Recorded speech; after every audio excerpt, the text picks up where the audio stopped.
Hello. তো অনেকদিন ধরে মাথার মধ্যে একটা জিনিস ঘুরতেছে যে কিভাবে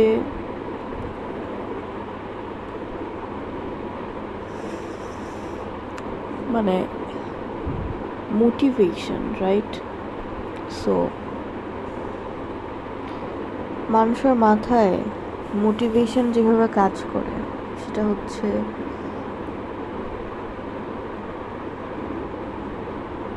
ফিয়ার।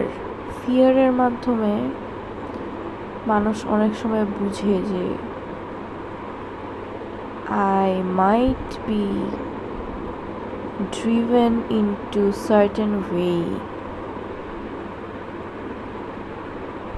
সো কোনো একটা কিছুকে যাকে আমরা ভয় পাই সেই ভয়টা আমাদের মোটিভেশন হিসেবে কাজ করে। সেটা হচ্ছে যে কোনো ভয় হতে পারে এবং এই ভয়টার একটা উৎস থাকে। এটা হতে পারে যে আমি ছোটোবেলায় সার্টেন কোনো এক্সপিরিয়েন্সের শিকার হয়েছি। বিশেষ করে এটা ছোটোবেলায় হয়। ছোটোবেলায় আমি কোনো বাবা মায়ের মধ্যে আমার নিজের আর কি ধরে নিচ্ছি যে বাবা মায়ের মধ্যে কোনো একটা বিচ্ছেদ দেখছি বা কলহ দেখছি। দেখার পর থেকে আমার মনে একটা ফোবিয়া তৈরি হয়েছে যে আমার পার্টনারও এরকম হবে। অথবা ছোটোবেলায় আমি দেখছি যে আমার ফ্যামিলির মধ্যে একটা দ্বন্দ্ব ছিল, মানে বাবা চাচাদের মধ্যে, এবং ওইখান থেকে আমার এক ধরনের একটা ফিয়ার আসছে যে আমি আমার ফ্যামিলিকে একসাথে রাখবো, এই দ্বন্দ্ব আমি নিব না। অথবা কেউ হয়তো কোনো হ্যারাসমেন্টের শিকার হয়েছে, কখনো কোনো অ্যাবিউজের শিকার হয়েছে, বা মাকে দেখছে যে বাবা মাকে ধরে পিটায়। ওইখান থেকে একটা ছেলে মানুষ সম্পর্কে নেগেটিভ মেন্টালিটি তৈরি হয়েছে। সো এই যে ফিয়ারগুলো হয় ছোটোবেলায়, আমরা যখন কোনো একটা জিনিসকে হোলভাবে দেখি না, র্যাশনালি দেখি না, তখন যে ফিয়ারগুলো হয় এগুলো খুবই ইররিলেভেন্ট মানে আমরা জাস্ট একটা ঘটনাকে দেখে জাজ করি, একটা ঘটনাকে দেখে একটা ডিসিশন নেই যে এটাই ঠিক, এটা ছাড়া আর কোনো কিছু ঠিক নাই। সো এই জিনিসটা প্রবলেমেটিক।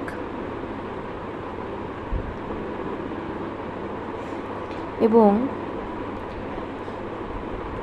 ফিয়ার ব্যাপারটা হচ্ছে আল্লাহ নিজেও এই জিনিসটাকে মোটিভেশন হিসেবে ইউজ করে। আল্লাহ হেল দিয়ে ফিয়ার দেখায়। মোর দ্যান হেভেন দিয়ে আমরা যতটা না মোটিভেটেড হই যে খারাপ কাজ করা যাবে না, আমরা ফিয়ার দিয়ে এর থেকে বেশি মোটিভেটেড হই, মানে হেল দিয়ে। সো এই আল্লাহ ছাড়া কাউকে ফিয়ার করার যে ব্যাপারটা, ওয়ান্স ইউ মানে আন্ডারস্ট্যান্ড যে এই জিনিসটা, আন্ডারস্ট্যান্ড না, রিকগনাইজ যে এইটা আমার ফিয়ার, এবং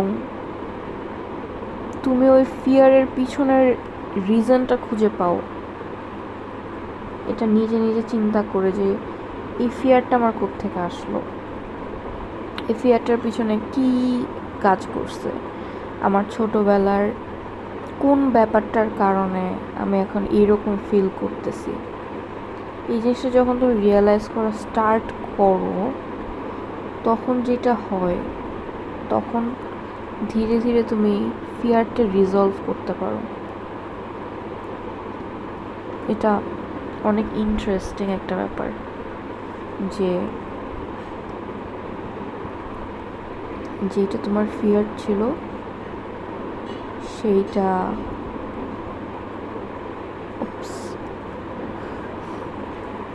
সেইটাকে তুমি রিজলভ করতেছো, এবং এটার কারণে যেটা হয় সেটা হচ্ছে যে you free yourself from your prison. তুমি ওই ফিয়ারটার জন্য নিজেকে নিজে একটা প্রিজনের মধ্যে বন্দি করে রাখো, এইটার বাইরে এইটা আমার লাইফে হওয়া পসিবলই না, এইটা আমি আমার লাইফে চাই না। তারপর এভাবে নিজেকে শর্ত দিয়ে একটা জায়গায় বন্দি করে রাখো। সো এই নিজের প্রিজনটা হচ্ছে সব থেকে ভয়ঙ্কর একটা জায়গা, নিজের প্রিজনটা, যেখানে নাকি তুমি একটা ফিয়ারের কারণে বন্দি হয়ে আসো, এবং সেই ফিয়ারটা জাস্ট একটা ইররেলিভেন্ট ফিয়ার। রেলিভেন্ট ফিয়ার কোনটা? রেলিভেন্ট ফিয়ার হচ্ছে আল্লাহ তাআলা আমাদেরকে যে হেলের ভয় দেখায় সেটা একটা রিলেভেন্ট, সেটা সবার বিশ্বাসের ইয়েতে বলতেছি আর কি, আমাদের ইসলামিক বিশ্বাসের জায়গা থেকে বলছি যে একটা খারাপ কাজ করলে আমার সাথে খারাপ কিছু একটা হবে, এই ফিয়ারটা একটা রিলেভেন্ট ফিয়ার।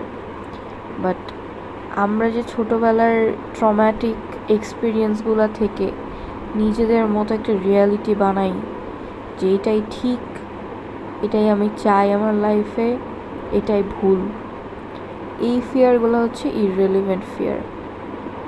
আর এটার এই ফিয়ারটা ওভারকাম তুমি যদি করতে না পারো, তুমি তোমার লাইফে লিড করবা, বাট সমস্যাটা হচ্ছে যে এই ফিয়ারটার খেসারত আমাদের পরের জেনারেশনদেরকে দেয়া লাগে। সমস্যাটা এইখানে যে আমার যে ফিয়ারটা আমি ওভারকাম করতে পারবো না, সেইটার খেসারত আমার বাচ্চা কাচ্চাকে দেয়া লাগবে, আমার জেনারেশনকে দেয়া লাগবে। সো বেটার এটা যে অলওয়েজ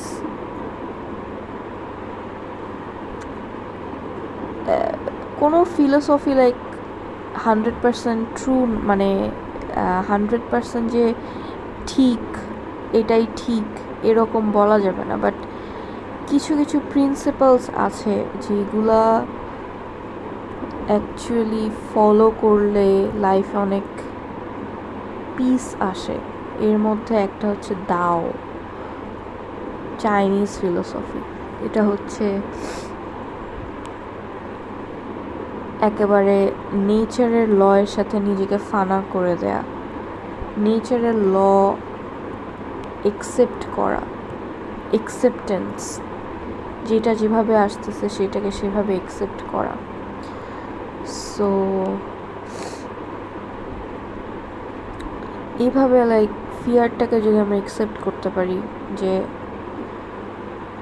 ওকে এই জায়গাটা আমার ফিয়ার, ওকে এই জায়গাটা এইটা ফিয়ারের কারণ, আর আমি বুঝতেছি আমার ফিলিংসটা ভ্যালিডেট করতেছে আমি নিজে, এটা একটা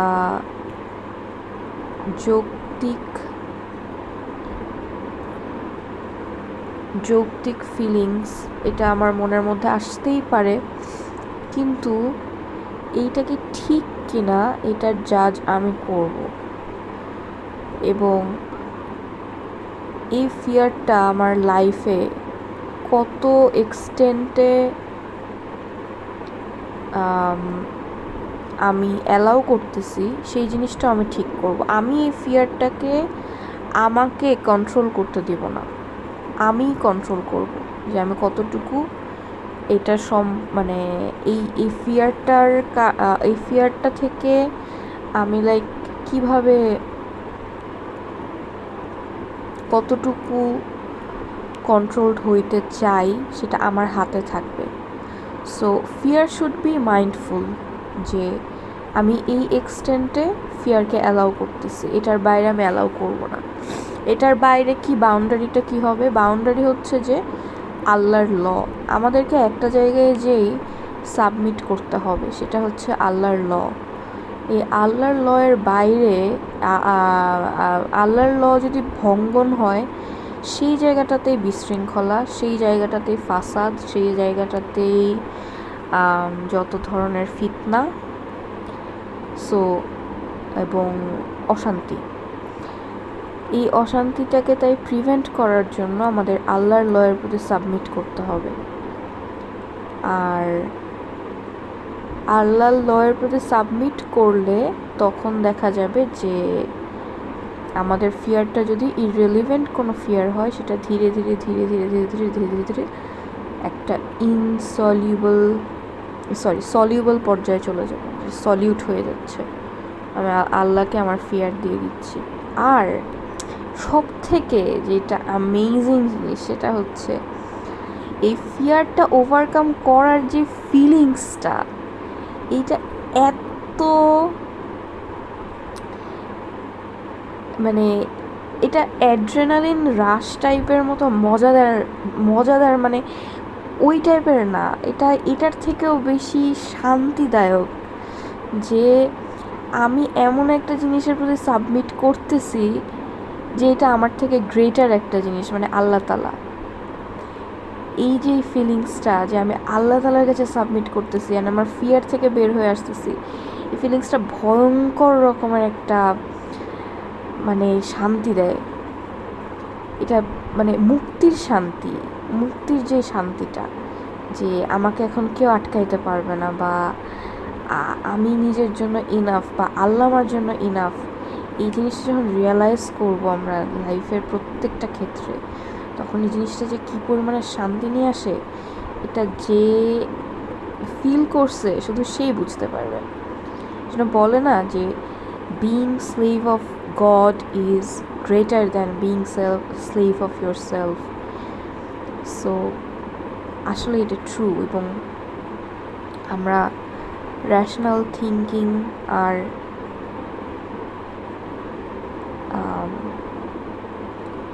এই ফিয়ারটাকে সলিউবল করার মাধ্যমে যে আসলে জিনিসগুলো বুঝি, জানতে পারি এবং করতে পারি। আর না হলে তো বললাম, এইটা বিশৃঙ্খলা তৈরি করবে যদি ইররেলিভেন্ট হয়, এবং এই বিশৃঙ্খলাটা জেনারেশন টু জেনারেশন ভ্যারি করবে। সো এটার আউটকাম অনেক খারাপ। এবং জাস্ট চিন্তা করো যে তুমি এত ভালো ভালো কাজ নিয়ে গেছো আল্লাহর কাছে, বাট দ্য হোল লাইফ তুমি এমন একটা জিনিসকে ফিয়ার করছো যার কারণে তুমি আল্লাহর লকে ওবে করো নাই। এটা পুরাই মাইন্ডলেসলি করছো, তুমি মাইন্ডফুলি করো নাই। এবং তুমি নিজে মরতেছো, একটা ভাবছো যে বৃদ্ধ অবস্থায় আমি অনেক ভালো কাজ করে আসছি সারা জীবন, মানে বৃদ্ধ অবস্থায় ভাবতেছো সারা জীবন ভালো কাজ করে আসছি, বাট তুমি যখন আল্লাহর কাছে গেছো তখন আল্লাহ তোমাকে বলতেছে যে না, তোমার তো ফিয়ার ছিল, তুমি তো আমাকে ভয় করো নাই, তুমি অমুক জিনিসকে ভয় করছো, তুমি অমুক সিচুয়েশনকে ভয় করার জন্য, ওইখান থেকে পরিত্রাণ পাওয়ার জন্য এই কাজ করছো। সো না, তোমার ইমান খাঁটি ছিল না। যে কি ভয়ঙ্কর একটা ব্যাপার। মানে লাইক অনেক সময় পরীক্ষার হলে বা ভাইবার হলে যখন পড়ে যাই, আর টিচাররা যখন ব্লেম করে যে না, কিচ্ছু পড়ো নাই, কিচ্ছু তো পড়ে আসো নাই, তোমরা সারাদিন সারা বছর কি করছো, কি করে কাটাইছো, যখন এরকম কথা শোনা লাগে তখন যে কি বুকের ভিতরটা যে কেমনে বলবো, কেমনে বুঝাবো যে আমি পড়ছি বাট ভুলে গেছি, এই মুহূর্তে আমার মনে হচ্ছে না, মনে আসছে না। এটা অ্যাকচুয়ালি অনেক টাফ নেয়াটা, একটা মিথ্যা কোনো ব্লেম। সো এই জিনিসটা যখন লাইক দুনিয়ার যে পরীক্ষা, সেটাতে তো ফেল করলেও আবার একটা চান্স থাকে আবার পরীক্ষা দেওয়ার, বা সূত্রে নেয়ার, বাট আলটিমেট যেই টেস্ট সেইখানে যখন এই জিনিসটা আল্লাহ স্বয়ং বলবে যে না বান্দা না, you have done so many wrong things, তখন বুকের মধ্যে লাগবে একটা, তখন আশ্রয়দাতা কে হবে? তখন আর ওই ফিয়ার তোমাকে আশ্রয় দিতে পারবে না। বাট একটা জিনিস অলওয়েজ মনে রাখতে হবে, সেটা হচ্ছে যে আমার ফিয়ারের কারণে আমি যদি কারো হক নষ্ট করি, সেই লোক যার হকটা নষ্ট করছি সেই লোক আল্লাহর কাছে যে বিচারটা দিবে, এইটা যে কত গুণে আমার উপরে আপতিত হবে রে ভাই। আমি যে ফিয়ারটা চিন্তা করতেছিলাম যে এটা হতে পারে আমার লাইফে, এরকম হইতে পারে, আমি এটা হলে থাকতে পারবো না,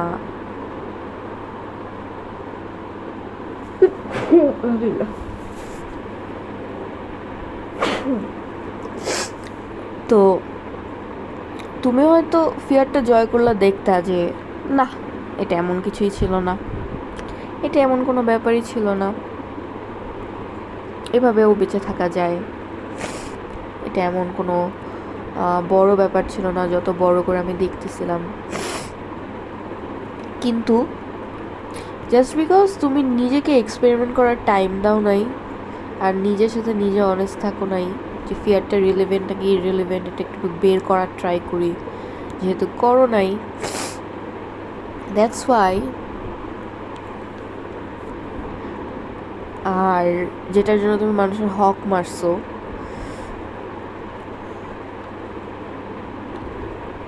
তো সেটাই পরবর্তীতে হচ্ছে এমন একটা বিরাট রূপ ধারণ করবে যেটা তোমার বহন করার শক্তি থাকবে না, আল্লাহ তাআলা যদি ক্ষমা না করে। আর হয়তো ওই মানুষটার হক যদি তুমি নষ্ট করো, তাহলে হয়তো ভাই, মানুষের হক এত ভয়ঙ্কর একটা জিনিস, আমি এটা বুঝি কারণ জানি না কেন আল্লাহ আমাকে এই বুঝটা দিছে যে আমি দরকার হইলে আমার সারা জীবন কষ্ট করব কোনো একটা কারণে, বাট মানুষের হক নষ্ট করে আমি কোনো কাজ করব না। দরকার হলে আমি সারা জীবন ঘরের মধ্যেই বসে থাকবো। আমার যোগ্যতা নাই বা আমার ভিতরে যদি কনফিডেন্স না থাকে, আমি কখনো একটা মানুষের চিকিৎসা করব না, আমি ভুলভাল চিকিৎসা করব না বা ঠকাবো না কাউকে। দরকার হলে আমি ঠকবো, আর যে আমাকে ঠকাচ্ছে এটা তার ব্যাপার, যে সে আমাকে ঠকাইতেছে, এটা তার উপর আপতিত হবে, আমার উপরে হবে না। কিন্তু আমি আমার জায়গাটা থেকে সবসময় অনেস্ট থাকার ট্রাই করি যে আমি যাতে কারোর সাথে উল্টাপাল্টা না করি। আর আরেকটি ইম্পর্টেন্ট ব্যাপার হচ্ছে যে হ্যাঁ, যদি কারো ভালোও করতে না পারি, যদি মনে হয় যে কোনো একটা জায়গায় গেলে খারাপ হবে, কোনো একটা কথা বললে খারাপ হবে, পারতপক্ষে ট্রাই করি যে ওই কথাটাকে অ্যাভয়েড করার, দরকার কি হুদাই। সো এই ফিয়ার জিনিসটা খুবই চিন্তা করার ব্যাপার, যে কোত্থেকে আসছে, কিভাবে আসছে, কেন আসছে, রিলেভেন্ট না ইররিলেভেন্ট, কিভাবে কাটানো যাবে, কাটালে আমার কি ক্ষতি হবে, এই কোয়েশ্চেনগুলো নিজেকে আসলে প্রত্যেক দিন করা উচিত। এটাই তাদাব, মানে কোরআন নিয়ে তো তাদাব্বুর করার কথা বলা হয়েছে অবশ্যই। সো কোরআন পড়ার উদ্দেশ্যটা কিন্তু এটাই, নিজেকে বিভিন্ন গল্প, আল্লাহ যে গল্পগুলো কোরআনে দিছে সেই গল্পগুলোর মাধ্যমে ওই গল্পগুলা নিজের মধ্যে রিফ্লেক্ট করে দেখা যে আমিও কি ফেরাউন। এটা কোথায় যেন আমি একটা দেখলাম, কে যেন বলছে, ওনার সোহাগ ভাইয়া, যে আমরা সবাই ফেরাউন না, এই টাইপের কিছু একটা সম্ভবত। তো এটা একদিক দিয়ে চিন্তা করলে ইটস অ্যাকচুয়ালি রাইট, যে হ্যাঁ, আমাদের মধ্যে ওই ফেরাউনটা বাস করে, আমাদের মধ্যেও ওই ফেরাউনের ওই ফিয়ারটা বাস করে যে না জানি কোন দিক দিয়ে কোন ছেলে জন্মগ্রহণ করে আমার সব সহায় সম্পত্তি সব কিছু নিয়ে নিবে। সো আমি এখন সব ওই ফিয়ারের জন্য সব ছেলে মানুষকে হত্যা করে দিব, শেষ করে ফেলবো। আর এদিক দিয়ে আল্লাহ ইজ দ্য বেস্ট প্ল্যানার, সে তো চিন্তা করে রাখছে অন্যভাবে। আর তার বাসায় শেষ পর্যন্ত আল্লাহ দিছে মুসা আলাইহিস সালামকে, যে তাকে ধ্বংস করবে। So fear is so much interesting.